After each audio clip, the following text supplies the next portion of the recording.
We are MakilalaTV, the first Filipino-American TV talk show in the New York metro area. Get to know us as we talk to the community leaders, innovators, advocates, and emerging artists who affect Filipino-American life.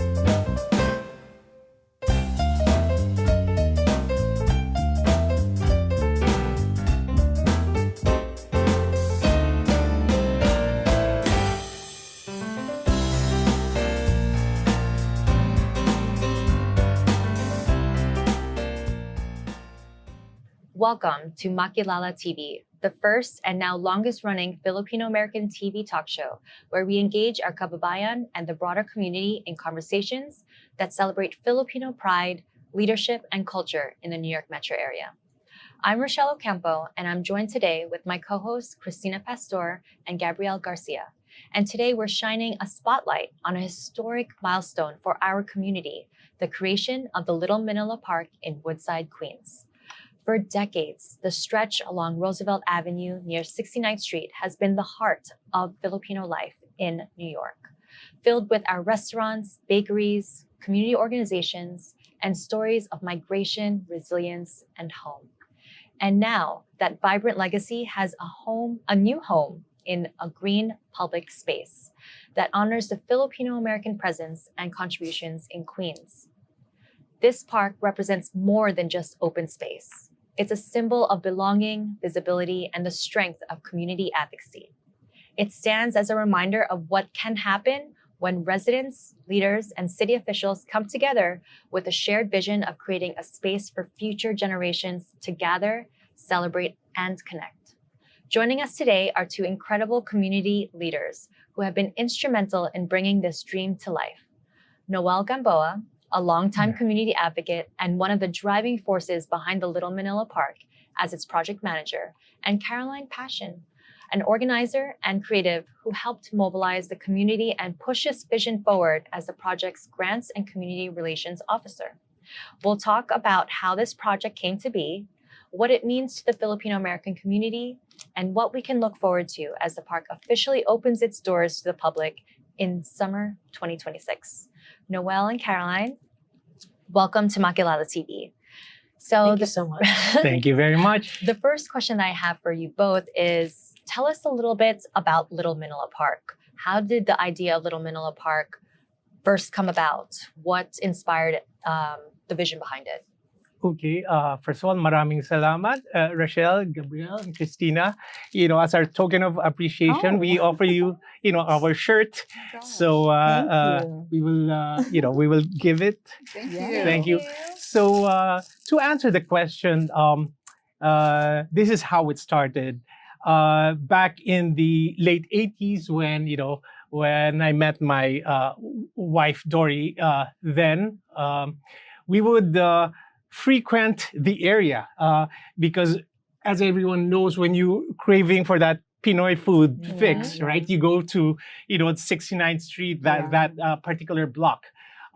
So we would drive and then we would make a right turn along 70th Street because and look for parking. Yes. So this happened 80s till the 20, even today, right? Yes. So it's inevitable that you would turn that block, and there is this big patch of land that is fenced, and every time I would be looking for parking and have my frustration because that lot has been idle. So every time we pass it is like my curiosity built up. So that went for years, right?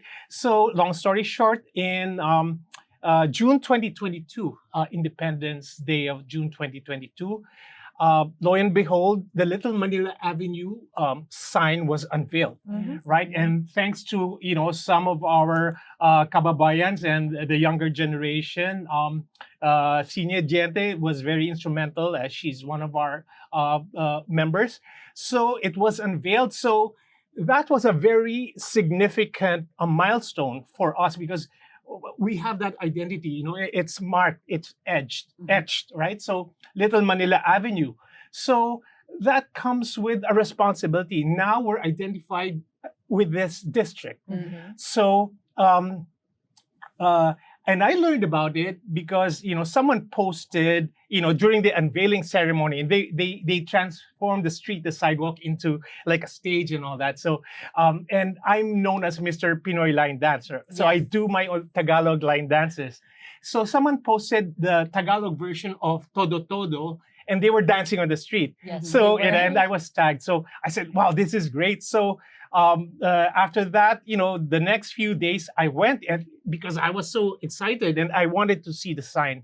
So great. And, I was so proud of that, catalyst. Mhm. So, 2022, again, I turned that, and then I said, this lot has been idle. So, for the last 30, 40 years. So, again, I said, as an architect, my perspective is different. We really want to we envision space. Mhm. So I said, something's got to be done. So of course, initially, why not the parking lot? Yeah. That was my initial reaction. So I said, let me find out the owner, go to the building department and the planning department and research about the lot. And so I went, got the plans, and I was told that the lot is not within the city, New York City coffers.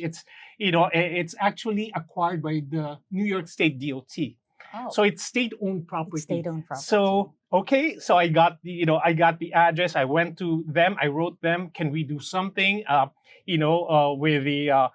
With the lot, and they said yes. So they gave me the application. Mhm. So I said, initially it was like a community center or a garden or something like that. So I presented the plans, and they gave me a nod, and lo and behold, they said, Noel, these plants look good.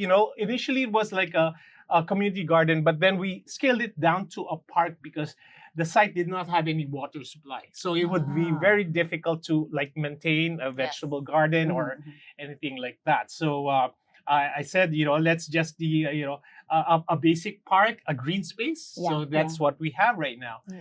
So Noel, tell us about the ownership structure of this park. okay, again, as I said, it was acquired by New York State DOT when they were. It was acquired by eminent domain. No, It- as far as Little Manila is concerned. the- As far as your organization oh, is the concerned. organ. Okay, so Do you it- own it? Do you lease it? Okay, That's what I good wanted to question. know. Yeah. So when they said that they were about to, the plans were approved, now they gave me a draft of the permit, Mhm. and someone has to sign that, like a legal entity. So originally I just wanted to be like an architect, do the drawing. So I really approached a lot of more established Filipino organizations who had their structure, their publicity, their accounting, and they have the mainframe to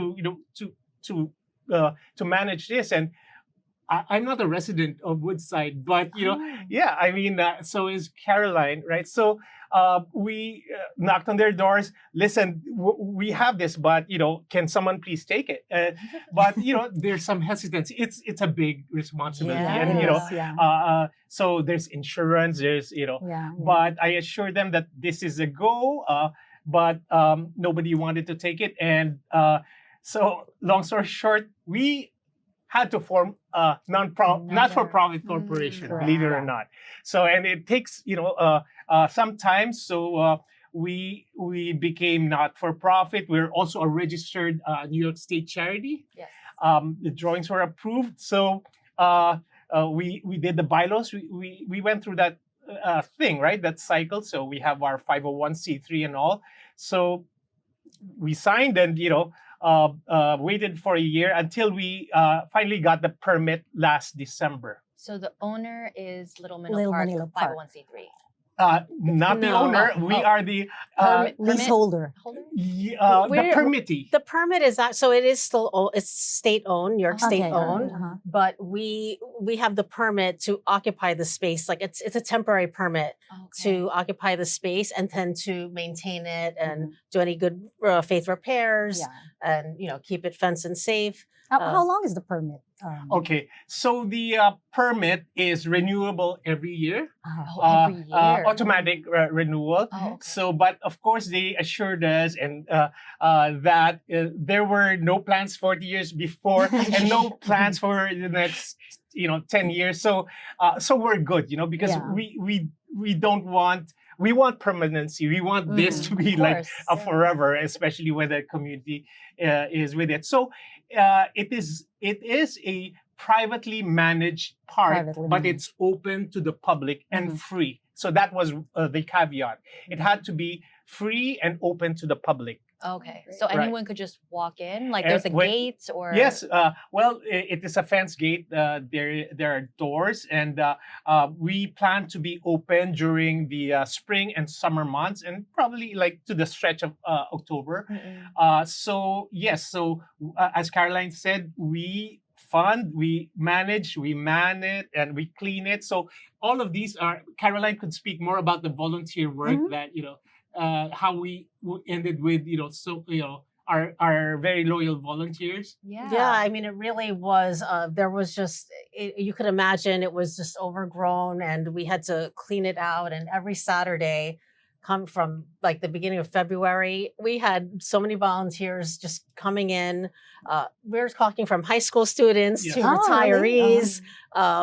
From all over. People would come by, like, what are you doing? Oh, you want help? And they would just stop by, and every Saturday, Yeah, we've seen that on Facebook, bi-weekly, yeah. we would come and clean it out. But really, it was one of those that, Filipinos would stop by, people from down the block would stop, like, what are you doing? Right. And it's like, this is our vision. Like, we Right. want this to be a community space, our green oasis, just steps away from Roosevelt Avenue, from Little Manila Avenue, open to everyone. Right. All open to everyone 24 hours? Everyone. No, not no, 24 hours. absolutely not. Up Yeah. to what time? We want to be open for next year. Our budget is allowing us to be open every Saturdays. Oh, It's a weekend park, but again, if we get more donations and support, then we could open at more times. But Okay. basically, it's 10 to 4. okay. Yeah. So, but I just want to emphasize that it is in the heart of Little Manila, right? So it really carries. I'm a proud Manileño, so it's named after our country's capital. So we really want to make it the best. And what we notice is that area used to be very how do you call it? Dirty and filthy and seedy. But once we began cleaning it up, you could see the vibe really changed. After seeing the clean sidewalks, the rodent population. That was a problem before, and it was a jungle before, but now it's a Yeah, beautiful park. That's Yeah. nice. Yeah. Yeah, I'm curious how you plan to include like Filipino culture in the park. Well, the park has, like, for example, the gazebos. We will name them after Luzon, Visayas, Mindanao. There are 3. So, that is like our 3 stars. Yeah. So, because Little Manila is a capital, but Philippines is like composed of these 3 major islands, right? So we want to be very inclusive about from the Filipinos. So we have a Rizal wall there, which proudly states there's a big sign or a plaque that says, "Ang di lumingon sa pinanggalingan, hindi makararating sa paroroonan," which means if you do not look at your past, you will not reach your destination. And that is from our national hero, Dr. Jose Rizal. And it's the first Rizal wall in a public space. So we are so lucky to have that. And you mentioned that there are already benches that have been donated, right? Yes. So who were the donors? Without mentioning names, what kinds of people would be donating? Oh, Caroline, would you Yeah. like to answer? Well, we, without mentioning names. Oh, you so can we- mention names too. Yeah, you can if you want. You can mention Well, names. we have different organizations. So what's been happening is that because this is privately maintained, we rely on community partnerships. And so we have organizations from the neighborhood, Ah, like okay. Woodside Neighborhood Association. They made a donation for one bench. Well, what we've done is we've relied on these different organizations to like pick a Saturday, do a cleanup, and then you get to like have a picnic there. Right. In terms of the benches, this was one way of raising money so that we had to prune and get rid of some of the trees. Right. And some of the benches that were donated was like L'Oreal Crowder. We have, ladies? Ladies for Rizal. Rizal and a lot of of Lily, yeah. a lot of individuals, right? Yeah, Very yeah. generous. So each bench was like 1,200 to 1,500. Oh, So, okay. and their plaque or their names or, whatever they want engraved is actually on the bench. So Yes. it's like a legacy bench for them. Yes. That's right. Well, Central Park charges 10,000 per I bench. know. So ours is just like, a fraction of that. So yeah. the benches are a way to, to raise funds. The gazebos are more expensive, and we're looking for generous, donors. Remember, these are metal gazebos. They will be there Yeah. forever. So please help us, like if you want to, honor someone, a beloved one, living or deceased. So that would be great. This park, also Little Manila Park, is dedicated to the heroes, the COVID-19 heroes, both living and deceased. Because the site is actually within a former pandemic, a global pandemic epicenter. And it really, we want to share the story of the heroic stories of a lot of heroes, many of them Filipino Americans, that during the pandemic, they opened their stores, their restaurants to feed Yeah. the The community, essential and the workers. hospitals were free. Many deaths occurred because they went to the hospitals, they worked. So again, their stories, we want to make their stories known, and this is our way of like inspiring a lot, especially the younger generation, to have that bayanihan, that That true Bayanihan true spirit. bayanihan Yep. spirit Yeah. of like community and sharing. So, Caroline, you mentioned 2022 is when 22, it yeah. kind of really started. Yes. What has been the biggest challenges that you've had to navigate through making sure that you actually open in 2026? I would say really trying to get the volunteers Okay. because so how this kind of began was that I met Dory and L'Oreal at a Philippine consulate event, and we were all showcasing like the areas of where we volunteer, the organizations that we're from. And they said, hey, like next Saturday, we're going to have this cleanup and we really need to spread the word. And I was like, this is so great because I grew up, I'm originally from Brooklyn. Mhm. I used to go to Woodside as a kid, Yep. For the same reasons of going to the restaurants. And I'm like, this is so great for the community. Like, let's clean it up. Let's have everyone come in, and not just Filipinos, like everyone from the neighborhood. Anyone's How welcome. great would that be? And it was really word of mouth. That was the challenging part because it started off as, That's right, yeah. some here and there. It's like, oh, wait, I could bring some friends. Next thing you know, we're like, oh, we're getting like younger kids. And I'm like, what are you doing on a Saturday coming here?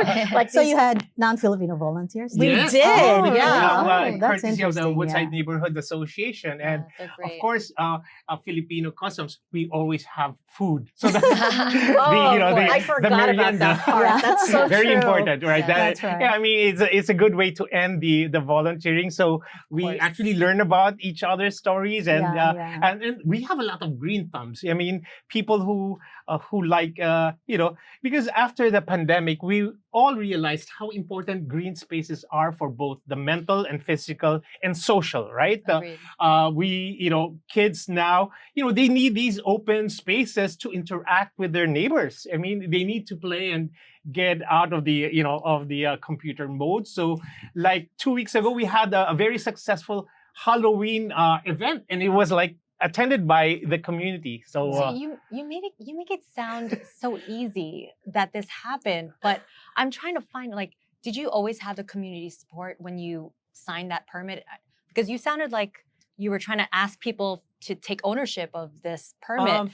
What was the first sense that you got from the community? Well, it was mixed. We had, to be honest, we had like a lot of naysayers as well. But we addressed every how do you call it? Every item or every hurdle that they threw at us, we addressed it. For example, they said that we would not get the permit because, the neighborhood had to be involved, the community. And, okay. So I attended, and some of our members attended the community board meetings.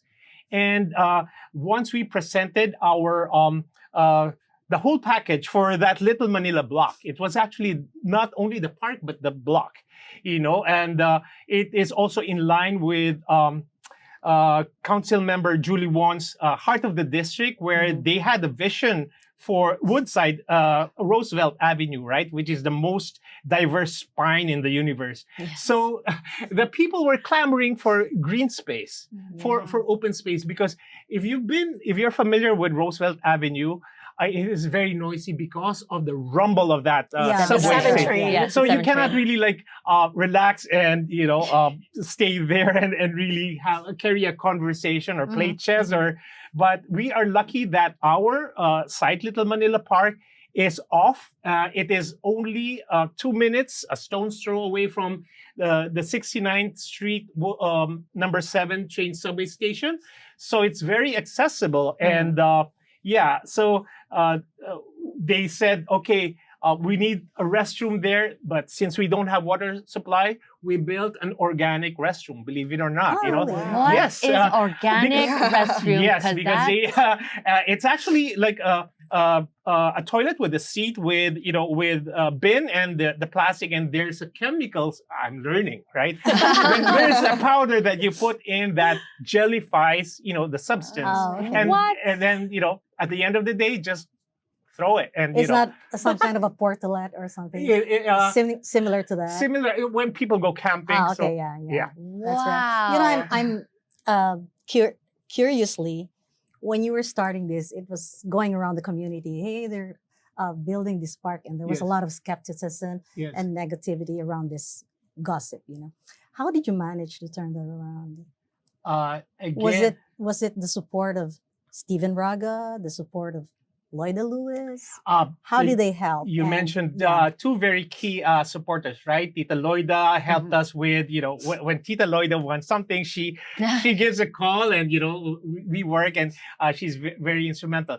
In fact, at the summer of 2022, right, when I was speaking with DOT, even though Stephen Raga was not an assembly member then, At the time, July yeah, 20, we already approached him at Columbia. We met him. Really? Yeah, I laid out the plans. Dory was there, and this is happening, Steve. Hope you can help us. So, he wrote us a glowing recommendation letter after, the community board, environmental parks committee also gave us that recommendation. That's why these support helped us get the permit. Yeah, And that's right. please remember that projects like these normally take like 10 years. I You know, know. and we accomplished it in 2 years, less than 3 years. And that's because, as Caroline said, it's the volunteers that come in, and no donation is too small, and we have a website that directs you to where to donate. T-shirts are $20, things like that, and we have our major fundraiser, Valentine's. Yes. This is like a yearly fundraiser, major fundraiser. So Valentine's 2026, we have it in Manhattan too. So Noel and Caroline, what are your future plans for the Little Manila Park? What happens after you open? What do you hope to accomplish for the community? Well, one of the things is to have community partnerships with different organizations and people from the community. So again, we're the ones that are cleaning it up. And the idea is that, if people sign up, like on a weekend, on a Saturday, you can, do your little cleanup, and then use the space for your organization. Have a picnic, and bring your food, and then if people come by, and there's welcome to come in as well. The goal is really to have a space where people can gather, and welcome all for an event like are you thinking of Halloween. charging rent for the use of the space? For example, somebody from the Chinese community wants to hold a graduation event there. Do they need to pay something to Little Manila? Okay. Again, Just an yeah, idea. good question. The park is free. We cannot, we do not charge any entrance fee or use of the facilities, but it goes without saying, we accept, how do you call it? Donations. Donations, Donations. They're not forced, but they're encouraged. So as Caroline mentioned, either in monetary or in service, that is, that's how a community park flourishes, right? So I can have like my family come in and yes, clean up You can- for an somebody hour, can do a and wedding then there? we can. Like how do you make I sure don't know. that Does a permit allow that? I don't know. Okay. Are weddings Well, allowed? Because you need to be sustainable, Good guys. question. Yeah. Right? sustainable, but also Well, not have look two into weddings that. at the same time? You know. Our insurance, right, is based on a garden show. So if you come to the park, and I'm sure you could share the photos that we texted you earlier, yes. we have a lot of Instagrammable backdrops that we built, and these backdrops are great for taking pictures. So and they have flowers on them. So this is like our garden show. So So when to learn more Yes. about how we can get into the Little Manila Park, how we can use the space, and Yes. your future plans, and how to get involved, we unfortunately have to close up the episode already. I know it's so crazy, Oh, okay. but how do we get involved? Do we learn more about Little Manila Park? Well, you could, we're on Facebook and Instagram. So Yeah. just do a search for Little Manila Park, NYC. And then you can email, DM us there and we'll get back to you. Great. I like their acronym, LIMA, right? Yeah, Lima. Little Manila. It makes it Yeah, it's easier yeah. for us, right? Yes, Uh, Yes, and as I said, people, organizations, right, Phil-Am and non-Phil-Am organizations, they hold their, summer gathering there for free, and then they either potluck or order from any of Yes. these diverse food, Yeah, that's true. chains outside, and then they bring it to the park, and it's different when you have like birds and Yes. And it's open quiet. space. It's quiet. truly a great Right. oasis. I know that it's like you could see the Yes. 7 train, but you don't hear the 7 Hear- train. And it's You don't hear the seven amazing. train? Well, you know what, Cristina? We'll have to do a potluck Makilala trip just to end it on that No. note. We will definitely come by and visit and do a little Makilala cleanup potlucks event. Okay. But thank you again Sounds great, so yeah. much to our special guests, Noel and Caroline, for joining us in this episode of Makilala TV. We'd also like to thank our host, Manhattan Neighborhood Network, and all of our viewers and supporters. Sa ulitin.